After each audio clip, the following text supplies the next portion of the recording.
ያው አሁን ህፃን ልጅ ሲወለድ እንዴት ነው መጀመሪያ አራስነቱ ጊዜ ያለቀሰ ምናምን አይደል ቢነሳው አንቺ እንደዛ አልነበርሽ ኃይለ ማርያም ስለው አቤት ብሎ ብድግ ለምን እንደዛ ያደረገው መንፈሳዊ ሰው ከመሆኔ በጣም መንፈሳዊ ከመሆኔ የተነሳ እወድሻለሁ በጣም ነው የምወድሽ እስከዛሬ ለምታረግልኝ ነገር አመሰግናለሁ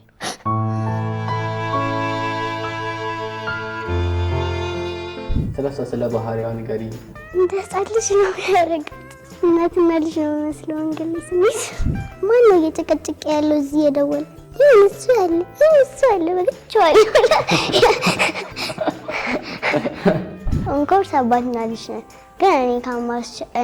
እኔ ከማስቸግረው ይልቅ እሱ ነው በጣም የሚያስቸግረው ከኔ ጓደኞች የምትወጂው ማንን ነው ቤኪ ለምን ፊቱ ራሱ ያስቃል ይሆናል ቆንፊት ያለው ፈራ እግዚአብሔር በውስጡ አይምሮ እስካለ ወዴትም መጥፎ ጎዳና እንኳን ብትሄጂ ተመልሶ የሚመልስሽ ያ ነው መብላትና መጠጣት